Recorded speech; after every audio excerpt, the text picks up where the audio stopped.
भारत माता की, भारत माता की।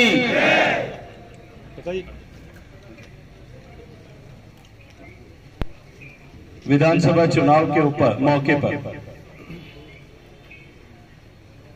आयोजित आज इस चुनावी सभा में मंच पर आसीन इस क्षेत्र से प्रत्याशी आदरणीय विक्रमजीत सिंह जी सिद्धू साहब, मंच पर आसीन भारतीय जनता पार्टी के परिवार में अभी सम्मिलित हुए पंजाब एमएसएमई बोर्ड के चेयरमैन टिक्का साहब, यूथ बोर्ड के चेयरमैन मेरे छोटे भाई सुखविंदर बिंद्रा साहब, मंच पर उपस्थित मंच के सामने बैठे हुए पंजाब एग्रीकल्चर यूनिवर्सिटी के सारे प्रोफेसर साहिबान, आज यहाँ इस कार्यक्रम में उपस्थित सारे वरिष्ठ कर्मचारी बंधु, कार्यक्रम में उपस्थित लुधियाना के गणमान्य नागरिकगण, भाइयों बहनों, पत्रकार मित्रों, मैं अपने आप को सौभाग्यशाली मानता हूं कि मुझे आप सब लोगों से और विशेष करके एक ऐसी संस्थान से जुड़े हुए लोगों के साथ में बातचीत करने का आज अवसर मिला, जिस संस्थान ने हमारा देश जो आज एक लंबी यात्रा पूरी करी, वो देश जो 1962-63 में, मुझे लगता है पंजाब एग्रीकल्चर यूनिवर्सिटी की स्थापना उसी समय में हुई थी।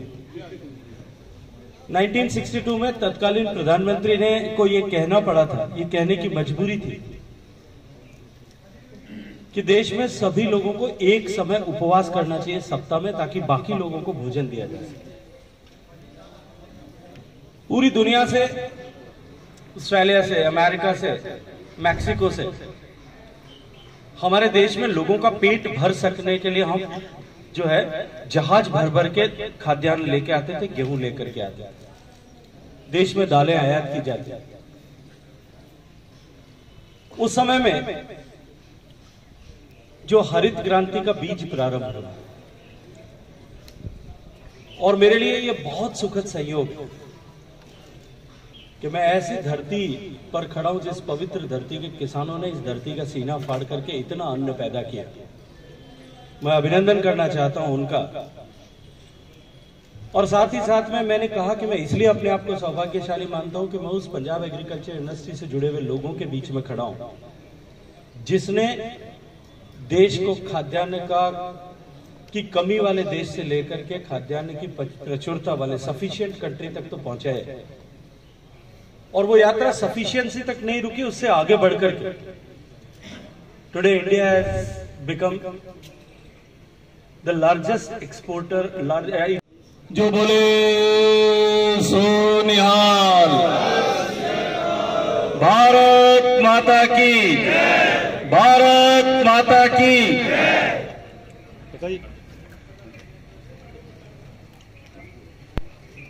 विधानसभा चुनाव के ऊपर मौके पर आयोजित आज इस चुनावी सभा में मंच पर आसीन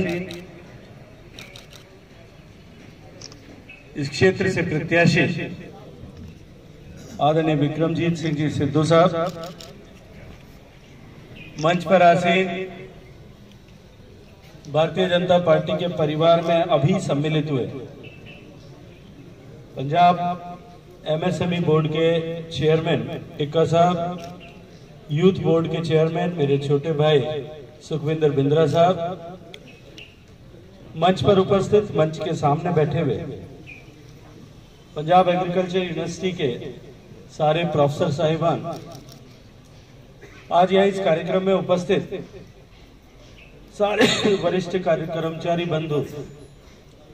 कार्यक्रम में उपस्थित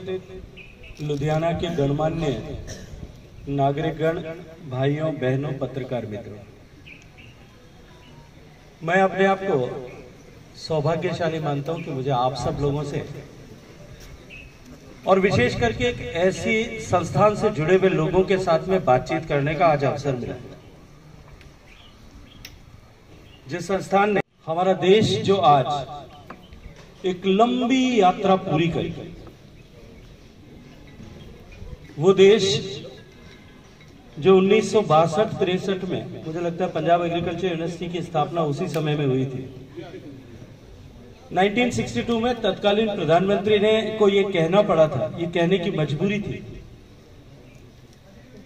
कि देश में सभी लोगों को एक समय उपवास करना चाहिए सप्ताह में, ताकि बाकी लोगों को भोजन दिया जा सके। पूरी दुनिया से, ऑस्ट्रेलिया से, अमेरिका से, मैक्सिको से हमारे देश में लोगों का पेट भर सकने के लिए हम जो है जहाज भर भर के खाद्यान्न लेके आते थे, गेहूं लेकर के आते थे, देश में दालें आयात की जाती। उस समय में जो हरित क्रांति का बीज प्रारंभ हुआ, और मेरे लिए यह बहुत सुखद संयोग है कि मैं ऐसी धरती पर खड़ा हूं जिस पवित्र धरती के किसानों ने इस धरती का सीना फाड़ करके इतना अन्न पैदा किया। मैं अभिनंदन करना चाहता हूं उनका। और साथ ही साथ में मैंने कहा कि मैं इसलिए अपने आप को सौभाग्यशाली मानता हूं कि मैं उस पंजाब एग्रीकल्चर यूनिवर्सिटी से जुड़े हुए लोगों के बीच में खड़ा हूं जिसने देश को खाद्यान्न की कमी वाले देश से लेकर के खाद्यान्न की प्रचुरता वाले सफिशिएंट कंट्री तक तो पहुंचा है। और वो यात्रा सफिशिएंसी तक नहीं रुकी, उससे आगे बढ़कर के टुडे इंडिया हैज बिकम